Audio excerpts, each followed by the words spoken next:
Ray Kurzweil, or Raymond Kurzweil, is an American computer scientist, author, inventor, and futurist. He is involved in fields such as optical character recognition, OCR, text-speech synthesis, speech recognition technology, and electronic keyboard instruments. He has written books on health, artificial intelligence, AI, transhumanism, the technological singularity, and futurism.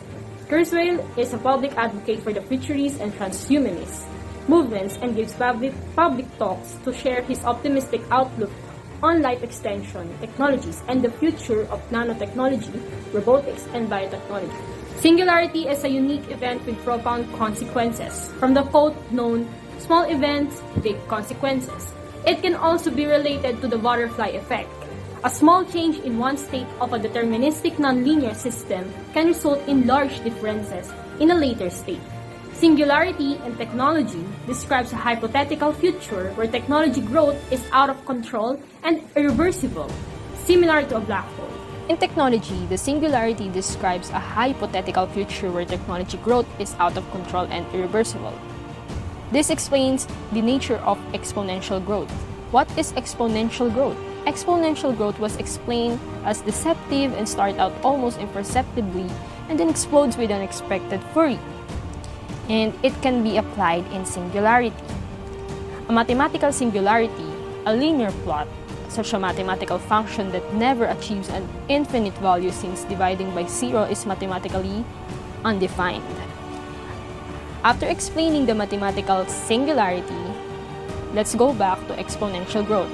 The other required resource for continued exponential growth of order is chaos of the environment in which the evolutionary process takes place and which provides the options for further diversity. The chaos provides the variability to permit an evolutionary process to discover more powerful and efficient solutions. But the law of accelerating returns clearly implies that the growth rate will continue to grow exponentially because the rate of progress will continue to accelerate. There's a quote from the book titled Staring into the Singularity from 1996, written by Eliezer S. Yudkowsky, saying that our sole responsibility is to produce something smarter than we are. Any problems beyond that are not ours to solve. Here's where the nature of order and complexity enters. We have 6 epochs of evolution. It consists of, number 1, physics and chemistry, the information in atomic structures. Number 2, biology and DNA, information in DNA. Number 3, brains, information in neural patterns. Number 4, technology, information in hardware and software designs. Number 5, merger of technology and human intelligence. The methods of biology, including human intelligence, are integrated into the exponentially expanding human technology base. And number 6, the universe wakes up. Patterns of matter and energy in the universe become saturated intelligence, processes, and knowledges. One concept of complexity is the minimum amount of meaningful, non-random, but unpredictable information needed to characterize a system or process. For observation that paradigm shifts in an evolutionary process such as biology and its continuation through technology each represent an increase in complexity. Complexity is a continuum. Order is information that fits a purpose. A completely predictable process has zero order. A high level of information alone does not necessarily imply a high level of order in either. A random sequence is essentially pure information, since it's not predictable but has no order. Mere randomness does not represent complexity either, because pure randomness also becomes predictable in its pure lack of predictability. Now we're going to evolution. Evolution increases order, which may or may not increase complexity. A primary reason that evolution of life forms or of technology speeds up is that it builds its own increasing order. The evolutionary process of technology improves capacities in an exponential fashion. Innovation is multiplicative, not additive. Evolution works through indirection. Over time, the order of the information embedded in the evolutionary process, the measure of how well the information fits a purpose, which in evolution is survival, increases. An evolutionary process is not a closed system. Evolution draws upon the chaos in the larger system in which it takes place for its options for diversity, because evolution also builds on its own increasing order. In an evolutionary process, order increases exponentially. An evolutionary algorithm can start with randomly generated potential solutions to a problem, which are encoded in a digital genetic code. We then have the solutions compete with one another in a simulated evolutionary battle. In biological evolution, one source of diversity is the mixing and matching of gene combinations through sexual reproduction, or what we call evolutionary innovation. In technological evolution, human ingenuity combined with a variable market conditions keeps the process of innovation going. In another faceted feedback loop, the more effective a particular evolutionary process becomes, the greater the amount of resources that are deployed toward the further progress of that process. Notes of introduction. There's a quote mentioned in the book saying, "There is no way to know the future except to watch it unfold. There is no way to know the answer to some question any faster than what's going on." It is believed that the universe is very literally a computer and that it is being used by someone or something to solve a problem. The Singularity is Near is a book by Ray Kurzweil, in which he argued that technological singularity is imminent.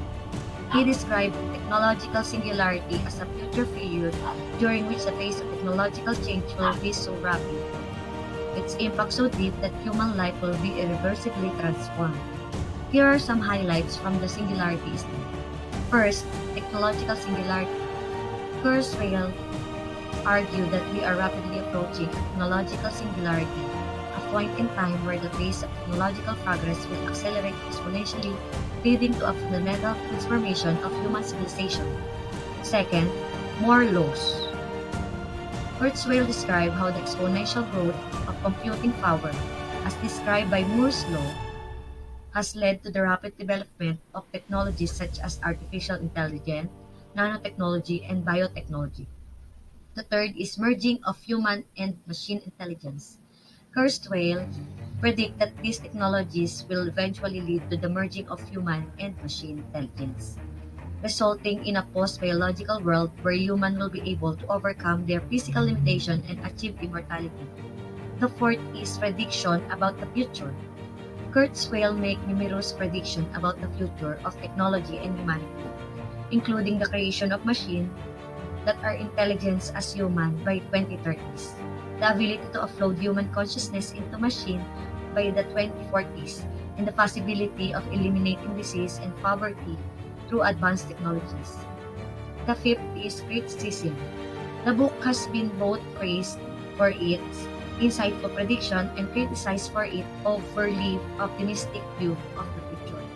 Some critics have argued that Kurzweil underestimates the difficulty of achieving true artificial intelligence and the potential danger of such technology. The sixth is influence. The Singularity is Near remains a thought-provoking and influential book in the field of futurism and technology, and has inspired numerous other works and discussion about the future of humanity and technology. Chapter 1. The Six Epochs. The Singularity is a future period during which the pace of technological change will be so rapid, its impact so deep. The human life will be irreversibly transformed. This book argues that within several decades, information-based technologies will encompass all human knowledge and proficiency, including the pattern recognition powers, problem-solving skills, and emotion and moral intelligence of the human brain. John von Neumann argued that the human progress is exponential. Exponential by multiplying by a constant rather than linear, that is, expanding by adding a constant. Exponential growth is a feature of any evolutionary process and can be seen in a variety of technologies. Evolution is a process of creating patterns of increasing order, and the singularity will begin in Epoch 5 and spread to the rest of the universe in Epoch 6. We can trace our origins to a state that represents information and its basic structures, patterns of matter and energy. DNA-guided evolution enabled and defined third epoch. Information processing mechanism leading to the ability of early animals to recognize patterns and create abstract mental models. The rate of progress of biological and technological evolution is similar, with the most advanced mammals adding the 1 cubic inch of brain matter every 100,000 years and doubling the computational capacity of computers every year.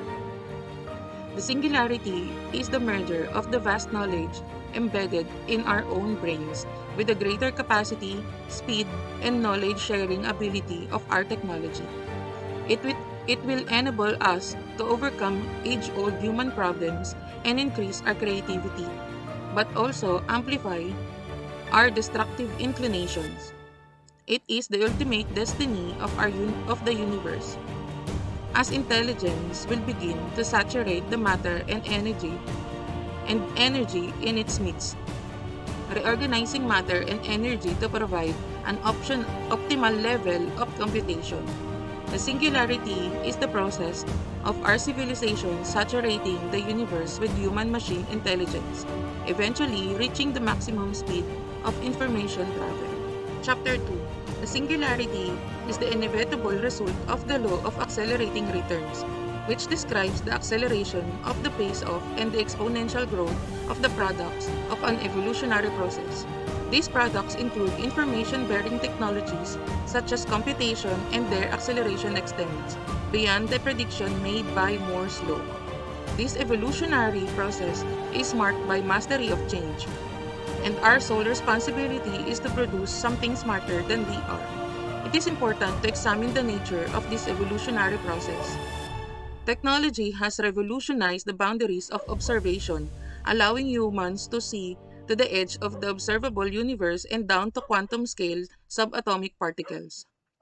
The life cycle of technology is divided into 7 stages: precursor, invention, development, maturity, and false pretenders.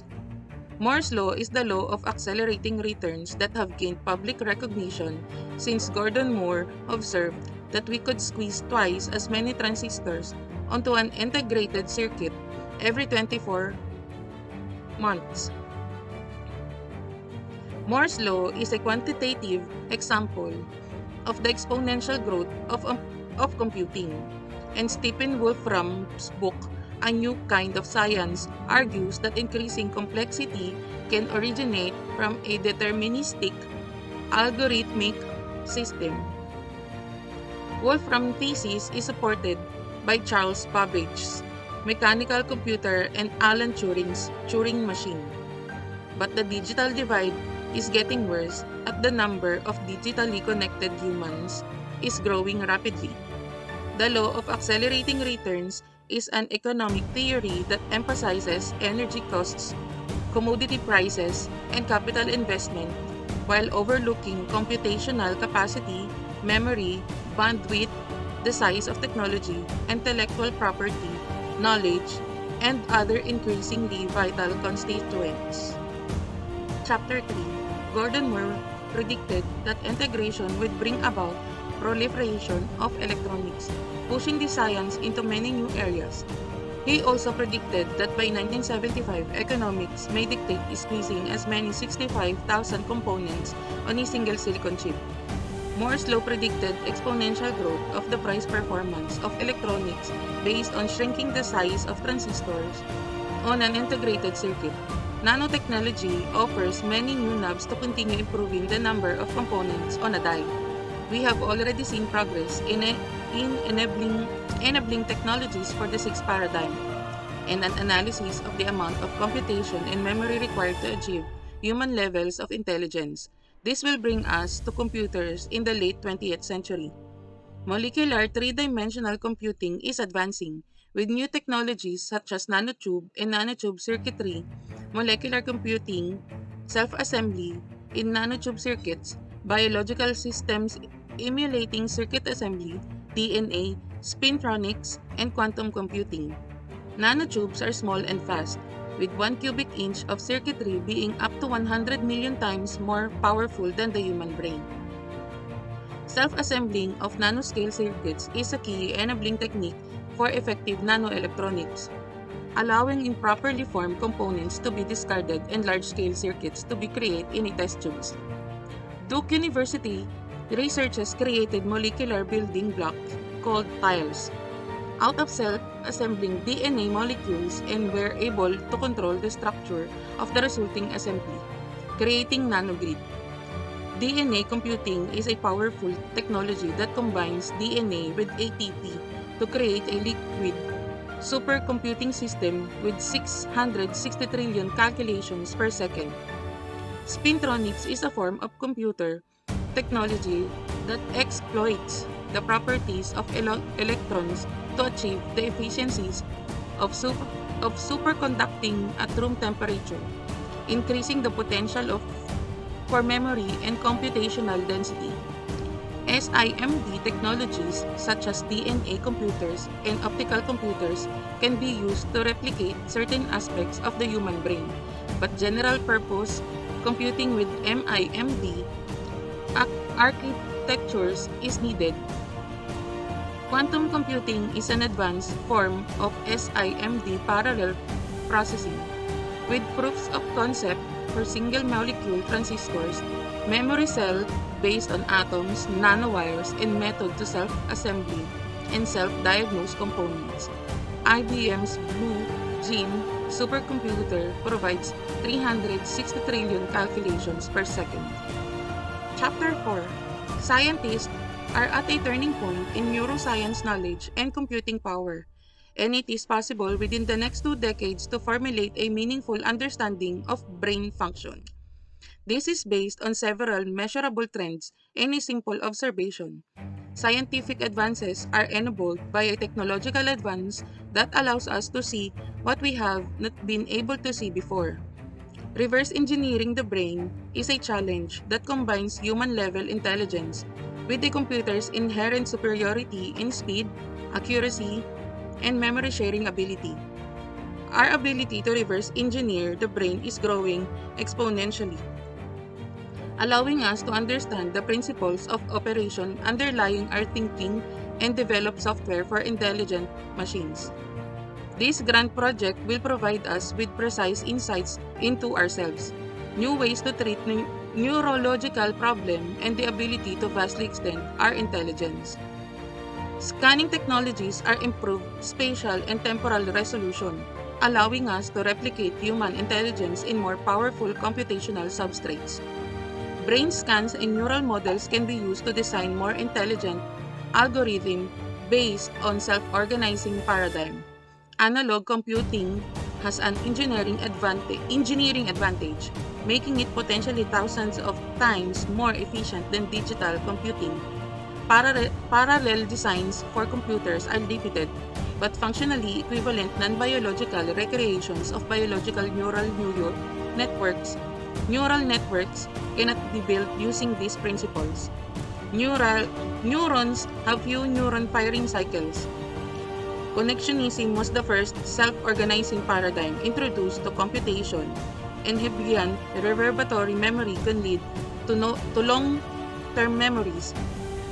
Brain reverse engineering involves the iterative refinement of models and simulations, and new brain scanning technologies are improving temporal and spatial resolution.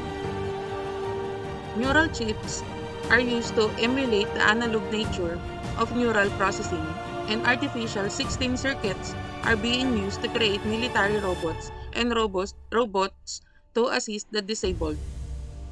The cerebral cortex is the most important part of the brain, responsible for perception, planning, decision-making, and conscious thinking. The highlight subject is about the three overlapping revolutions, which is GNR, is composed of genetics, nanotechnology, and robotics. These revolutions will usher to Epic 5, that will start the beginning of Singularity. According to Kurzweil, with the genetic revolution, we will have an understanding of the information process underlying life, and will know how to reprogram our own biology to achieve the virtual elimination of disease, dramatic expansion of human potential, and radical life extension. Nanotechnology revolution will enable us to redesign and rebuild our bodies and brains so that it will go far beyond the limitation of biology. And lastly, with the robotics revolution, which is the most powerful and pending revolution, we can redesign human-level robots with intelligence that is far more than our own capabilities. But according to Kurzweil, while this revolution will solve problems, it will also introduce new perils. Genetic revolution will have potential bioengineered threats, nanotechnology will have the capability for self-replication, and robotic evolution will create pathological intelligence that exceeds our own. Chapter 6 of The Singularity is Near by Ray Kurzweil is actually titled The Impact of Singularity on Human Life.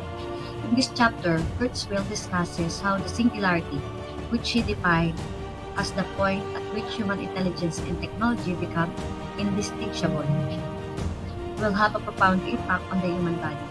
He argues that advancement in fields such as nanotechnology, biotechnology, and artificial intelligence will allow us to greatly enhance our physical and cognitive abilities.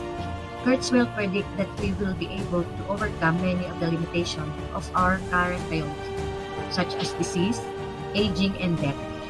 However, he also acknowledges the ethical and social implications of this advancement and calls for careful consideration of their impact on society as a whole. In Chapter 7 of The Singularity is Near, titled Ich bin ein Singularitarian, German word Ich bin ein, or I am a Singularitarian, which means one who believes the concept of a singularity. In this chapter, Kurzweil discussed the implication of singularity, including the potential benefits and risks. He argued that singularity will represent a fundamental transformation of human civilization, with advancement in fields such as biotechnology, nanotechnology, and artificial intelligence, leading to radical life extension, superintelligence, and the merging of humans and machines. Kurzweil also explored the philosophical and ethical questions raised by singularity, including the nature of consciousness and identity. He suggests that our sense of self is not tied to our biological body and that we can transcend our current limitation through the merging of technology and human intelligence. The chapter also discussed the responsibility that comes with the development of this technology, and Kurzweil calls for a thoughtful and deliberated approach to their implementation. He suggests that we have the potential to create a utopian society through singularity, but also acknowledge the potential to unintended consequences and existential risk. Kurzweil concludes the chapter by expressing his optimism for the future and his belief that we have the power to shape our own destiny through singularity. Chapter 8 is one of the highlights of the book. It introduces the benefits and the danger of technology, as it is viewed as mixed blessing, something that can benefit humanity while also introducing new dangers. Technology has many remarkable accomplishments, just like with the web reaching deeply into less developed regions of the world, that causes major strides in the availability of high-quality education and medical knowledge, but technology also has the ability to amplify the destructions of human nature, from Stalin tanks to Hitler's trains and more. A deep dive danger is also included as panoply of existential crisis, wherein it included genocide and deaths as nuclear weapons proliferation and widespread availability of its material are one of the great danger, as there are malicious opportunities for bioengineered viruses, possibility of unfriendly AI to present itself, and dangers of nanobots' capabilities of self-replication. Another highlight of Singularity is Kurzweil's response to critics, wherein he spent his whole chapter 9. He responded through a lot of criticism that as a riddle will get you wondering if he ever controls how many criticisms he will respond to. Some of the criticisms he responded with are from Malthus software, the criticism from the complexity of neural processing, the criticism from microtubules and quantum computing, criticism from the Church Turing thesis, and more. But one of the important criticism that he responded with is the criticism from ontology. Can a computer be conscious? Wherein there are conflicting perspectives, but regardless of it, we have to acknowledge that consciousness is widely regarded as a crucial attribute of being human. Jean Searle, who is a philosopher in University of California at Berkeley, is the one who Kurzweil responded with this section. Jean Searle's analogy of Chinese room for Kurzweil is tautological, as Searle's description illustrates a failure to evaluate the essence of the brain processes, or the non-biological processes that could replicate them. For Kurzweil, Searle is biased as he assumes that the man in the room doesn't understand anything just because it's a computer. Kurzweil argued that if an entity really doesn't understand human language, it will quickly be unmasked by a competent interlocutor, and that for a program to respond convincingly, it would have to be as complex as a human brain.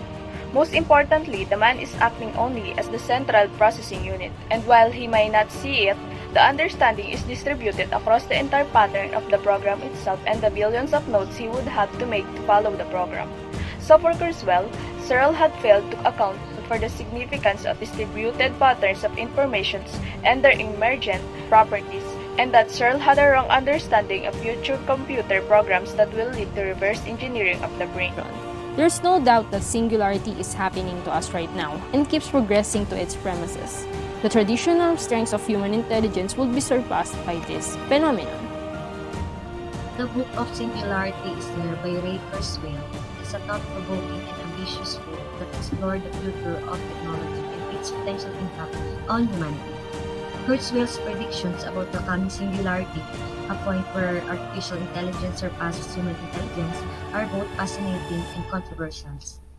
The book is well-researched and contains a wealth of information on a variety of technological subjects, but it may be overwhelming for readers who are not familiar with the topic. Overall, The Singularity is Near is a must-read that anyone interested in the future of technology and its implication for the society. Singularity is a book that introduces what is the possible future with the revolution of technology.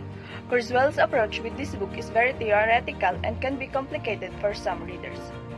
But this does not only let readers know about the author's prediction or theory about the future with advanced technology, but it also lets the reader analyze it themselves with different explanations and answers to different criticisms.